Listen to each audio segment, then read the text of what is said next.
Welcome back to World of Commerce. Last class we were talking about the first chapter of plus 1 accounting, that is Introduction to Accounting.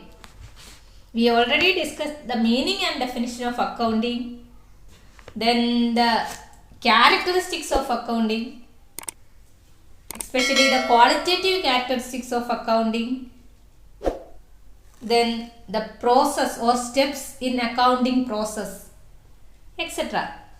Today I would like to discuss an important topic in this chapter, that is accounting terms. നമ്മുടെ ഈ first ചാപ്റ്ററിൽ നമുക്ക് ഏറ്റവും important ആയിട്ടുള്ളതാണ് accounting terms.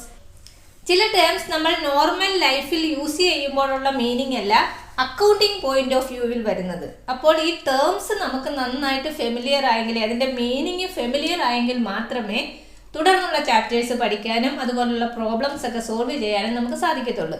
അപ്പോൾ നിങ്ങൾ ഈ accounting terms അത്ര തന്നെ പ്രാധാന്യം കൊടുത്ത് പഠിക്കേണ്ടതാണ്. അതുപോലെ തന്നെ എക്സാം പോയിന്റ് ഓഫ് വ്യൂവിൽ ഇതിൽ നിന്ന് ഈ ടേംസിൽ നിന്ന് ഏകദേശം ഒരു 5-6 മാർക്ക് പല രീതിയിൽ ചോദിക്കും. കറക്റ്റ് മീനിങ് മാത്രം എഴുതാൻ മാത്രമായിട്ടല്ല, മറ്റ് രീതിയിൽ മറ്റ് ക്വസ്റ്റ്യനുകളുടെ ഭാഗമായിട്ടും ഈ പോർഷനിൽ നിന്ന് ഒരുപാട് ക്വസ്റ്റ്യൻസ് ഫൈനൽ എക്സാമിന്, ബോർഡ് എക്സാമിന് വരാറുണ്ട്. അപ്പോൾ നിങ്ങൾ നന്നായിട്ട് ശ്രദ്ധിച്ച് ഈ പോർഷൻസ് പഠിക്കണം. Let's start our class. The first accounting term is capital. Capital എന്ന് കേൾക്കുമ്പോൾ നിങ്ങൾക്ക് ഫെമിലിയർ ആയിട്ടുള്ളത് ക്യാപിറ്റൽ ഓഫ് ഇന്ത്യ, ന്യൂഡൽഹി, ഇങ്ങനെയൊക്കെ നിങ്ങൾ പഠിച്ചിട്ടുണ്ട്. ക്യാപിറ്റൽ എന്ന് കേൾക്കുമ്പോൾ നിങ്ങൾക്ക് മൈൻഡിൽ ആ ടേമാണ് ഓർമ്മ വരുന്നത്. അതേസമയം അക്കൗണ്ടിങ്ങിന്റെ കേസിൽ capital means money or monies worth invested by the owner to the business. ഉടമസ്ഥൻ ബിസിനസ് സ്റ്റാർട്ട് ചെയ്യാൻ നേരം ബിസിനസ്സിൽ മുടക്കുന്ന പണമോ പണത്തിനൊപ്പം തന്നെ മൂല്യമുള്ള മറ്റെന്ത് വസ്തുവോ അതിനെ നമുക്ക് ക്യാപിറ്റൽ എന്ന് വിളിക്കാം. It is the money or monies worth.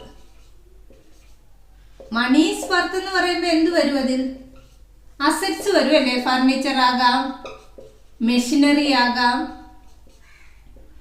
or maybe invested by the owner to the business. Simply it is the amount invested by the owner to the business എന്ന് നിങ്ങൾ പഠിച്ചാലും മതി. കാരണം 1 മാർക്ക് ക്വസ്റ്റ്യനിൽ ഒരു സെന്റൻസ് നിങ്ങൾ കറക്റ്റായിട്ട് എഴുതി വെച്ചെങ്കിൽ മാത്രമേ നിങ്ങൾക്ക് ആ 1 മാർക്ക് കിട്ടത്തുള്ളൂ. അതുകൊണ്ട് ജസ്റ്റ് മീനിങ് മനസ്സിലാക്കിയാൽ പോരാ, ഇത് തറവായിട്ട് പഠിക്കുകയും വേണം. Capital means money or money's worth invested by the owner to the business, or it is the amount invested by the owner to the business. ഇപ്പോൾ എക്സാമ്പിൾ പറഞ്ഞാൽ, ഇപ്പം ഞാനൊരു ബിസിനസ് സ്റ്റാർട്ട് ചെയ്യാൻ നേരം 1 ലക്ഷം രൂപ ബിസിനസ്സിലേക്ക് ഇൻവെസ്റ്റ് ചെയ്താൽ ആ 1 ലക്ഷം രൂപ മണിയാണ്, അത് ക്യാപിറ്റലായിട്ട് കണക്കാക്കും. ഇനി എൻ്റെ ബിസിനസ്സിലെ ഓഫീസിലെ ആവശ്യത്തിന് വേണ്ടി ഞാൻ എൻ്റെ വീട്ടിൽ നിന്ന് തന്നെ കുറച്ച് ഫർണിച്ചറും ഒരു കമ്പ്യൂട്ടറും ഒക്കെ ബിസിനസ്സിലേക്ക് എടുത്തെന്ന് വിചാരിച്ചു, അത് മണീസ് വർത്തുള്ള ഐറ്റമാണ്. ബിസിനസ് സ്റ്റാർട്ട് ചെയ്യാൻ നേരം ഇൻവെസ്റ്റ് ചെയ്തതാണ്. അതുകൊണ്ട് അതിനെയും എന്തായിട്ട് കണക്കാക്കാം? ക്യാപിറ്റൽ ആകാം. അപ്പം ക്യാപിറ്റൽ ക്യാഷ് തന്നെ ആകണമെന്നില്ല, അസറ്റും ആകാം. Then what is capital? It is the amount or money or monies worth invested by the owner to the business. Clear ആയല്ലോ? Then second accounting term, drawings. Repeat the term. Drawings. It is the amount withdrawn by the owner for his personal use. It is the amount withdrawn by the owner from the business to his personal use.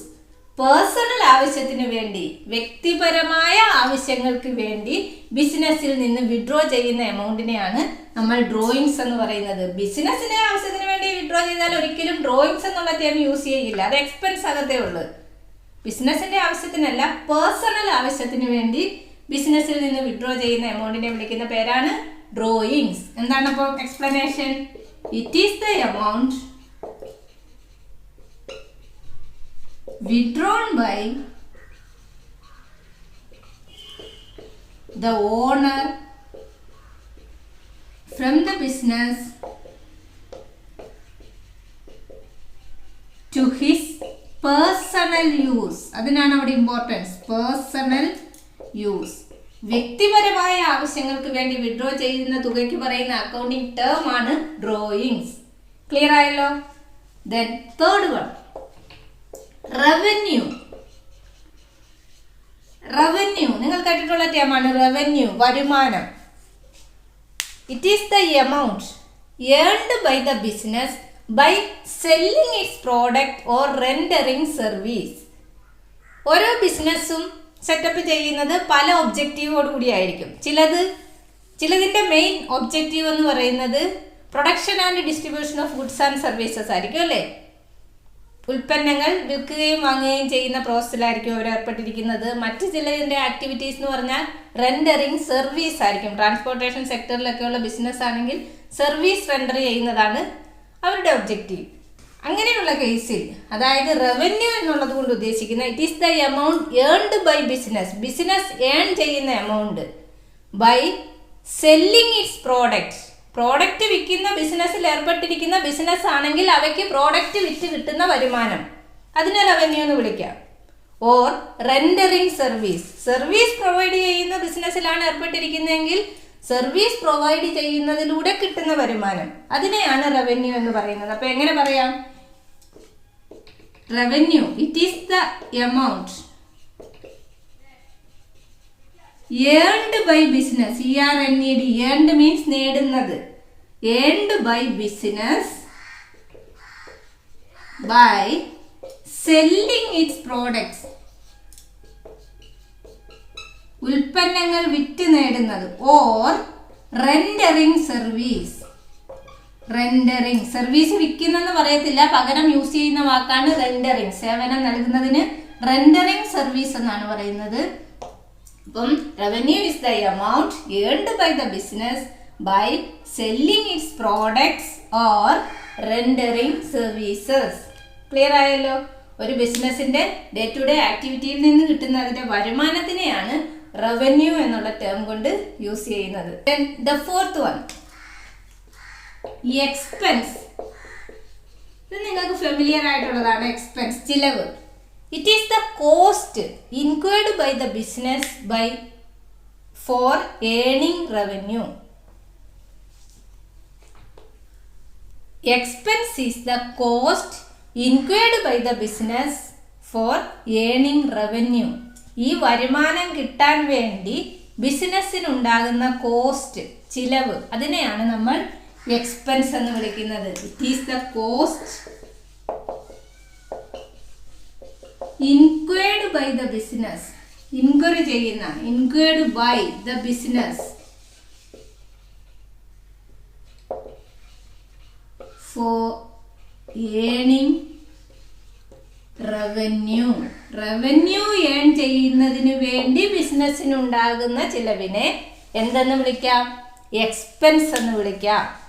ഇവിടെ ഒരു question വരുന്നത്, expense മറ്റൊരു ടേമും നമ്മൾ use ചെയ്യും, revenue expenditure. എക്സ്പെൻസിന് പറയുന്ന മറ്റൊരു ടേമാണ് revenue expenditure. വളരെ important ആണ്, ഒന്ന് ശ്രദ്ധിച്ചിരിക്കൂ. എക്സ്പെൻസിന് പറയുന്ന മറ്റൊരു ടേമാണ് റവന്യൂ എക്സ്പെൻഡിച്ചർ. ഇനി ഈ എക്സ്പെൻഡിച്ചർ എന്ന് പറയുന്നത് മറ്റൊരു അക്കൗണ്ടിങ് ടേമാണ്, എക്സ്പെൻഡിച്ചർ. ഫിഫ്ത്ത് അക്കൗണ്ടിങ് ടേം ആയിട്ട് നമുക്ക് എക്സ്പെൻഡിച്ചർ എന്ന് പറയാം. What is the difference between expenditure and expense? Expenditure is the resource consumed for long term benefit. ദീർഘകാല പ്രയോജനം കിട്ടാൻ വേണ്ടി നമ്മൾ മുടക്കുന്ന തുകയെയാണ് എക്സ്പെൻഡിച്ചർ എന്ന് പറയുന്നത്. അതേസമയം ഓരോ വർഷവും റവന്യൂ ഏൺ ചെയ്യുന്നതിന് വേണ്ടി മുടക്കുന്ന ചെറിയ എമൗണ്ടുകൾ, ഒരു വർഷത്തെ ബെനിഫിറ്റിന് വേണ്ടി മാത്രം മുടക്കുന്ന എമൗണ്ടിനെ എക്സ്പെൻസ് എന്ന് പറയും. എക്സ്പെൻഡിച്ചർ എന്ന് പറയണമെങ്കിൽ it is the amount of resources consumed for long term benefits. Long term ബെനിഫിറ്റിന് വേണ്ടി മുടക്കുന്ന തുകയെ എക്സ്പെൻഡിച്ചർ എന്നും,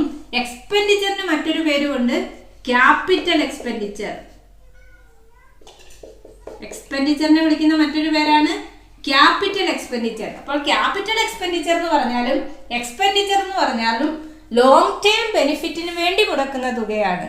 ഷോർട്ട് ടേം ബെനിഫിറ്റിന് വേണ്ടി മുടക്കുന്ന തുകയെ എക്സ്പെൻസ് എന്നും പറയും. മറ്റൊരു പേര് റവന്യൂ എക്സ്പെൻഡിച്ചർ. റവന്യൂ എക്സ്പെൻഡിച്ചർ എന്ന് പറഞ്ഞാൽ എക്സ്പെൻസ് തന്നെയാണ്. ഇനി നമുക്ക് കുറച്ച് എക്സാമ്പിൾ നോക്കാം. എല്ലാ എക്സാമിനും 3 മാർക്ക് ക്വസ്റ്റ്യൻ ആയിട്ട് ചോദിക്കുന്നതാണ്. Classify the following items into classify the following items into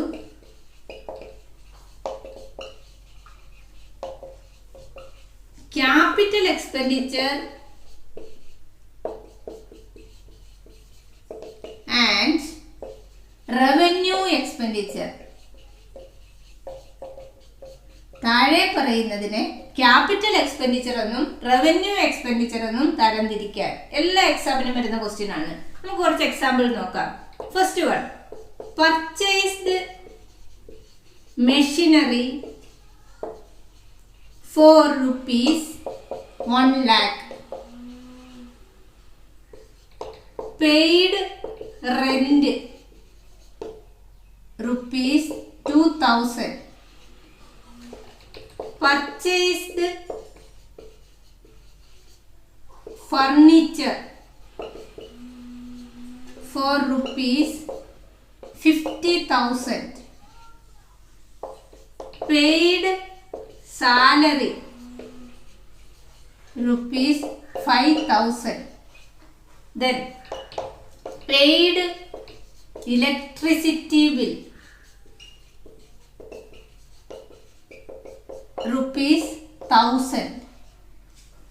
ഇവിടെ 4 ട്രാൻസാക്ഷൻസ് തന്നിട്ടുണ്ട്. ഇതിൽ നിന്ന് ക്യാപിറ്റൽ എക്സ്പെൻഡിച്ചറും റവന്യൂ എക്സ്പെൻഡിച്ചറും തരംതിരിക്കുക എന്ന് പറയാം. 3 മാർക്ക് ക്വസ്റ്റ്യൻ ആയിട്ട് എപ്പോഴും ചോദിക്കുന്നത്.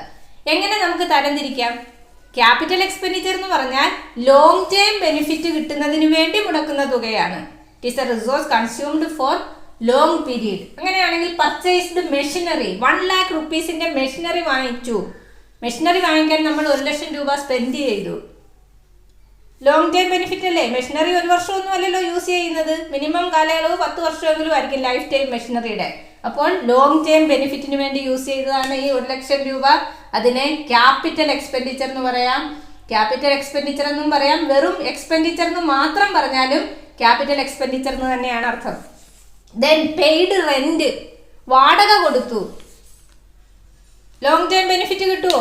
ഒരിക്കലും കിട്ടില്ല. ഈ മാസത്തെ വാടക കൊടുത്താൽ ഈ മാസം അവിടെ യൂസ് ചെയ്യാം. അടുത്ത മാസം യൂസ് ചെയ്യണമെങ്കിൽ അടുത്ത മാസം വീണ്ടും വാടക കൊടുക്കണം. അപ്പോൾ ഷോർട്ട് ടൈം ബെനിഫിറ്റേ ഉള്ളൂ. അതിനെ എന്തായിട്ട് കണക്കാക്കാം? എക്സ്പെൻസ് എന്ന് കണക്കാക്കാം. എക്സ്പെൻസിനെ പറയുന്ന മറ്റൊരു പേരാണ് റവന്യൂ എക്സ്പെൻഡിച്ചർ. ക്ലിയർ ആയല്ലോ? പർച്ചേസ്ഡ് ഫർണിച്ചർ ഫോർ rupees 50,000, 50,000 രൂപയുടെ ഫർണിച്ചർ വാങ്ങിച്ചാൽ ലോങ് ടൈം ബെനിഫിറ്റ് ആണ്. ഫർണിച്ചർ കുറേ നാൾ ഉപയോഗിക്കാം. അപ്പോൾ അതും ക്യാപിറ്റൽ എക്സ്പെൻഡിച്ചർ ആണ്.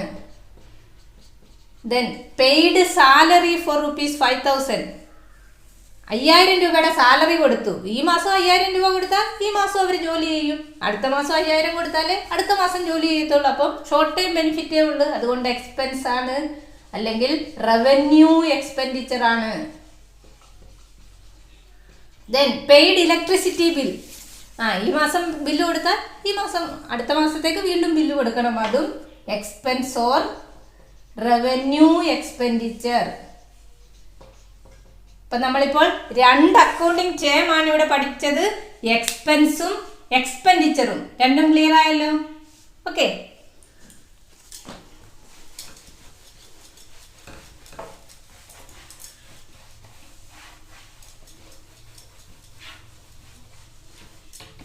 അപ്പം നമ്മൾ വളരെ കുറച്ച് അക്കൗണ്ടിങ് ടേംസേ പഠിച്ചിട്ടുള്ളൂ. Capital, drawings, revenue, expense and expenditure. Notes ഞാൻ നിങ്ങൾക്ക് ഡിസ്ക്രിപ്ഷനിൽ കൊടുക്കാം. നന്നായിട്ട് നോട്ട്സ് വായിച്ച് നോക്കുക. ഈ ടേംസ് ഒക്കെ വൃത്തിയായിട്ട് പഠിക്കുക. മറ്റൊരു വീഡിയോയുമായി വീണ്ടും കാണാം.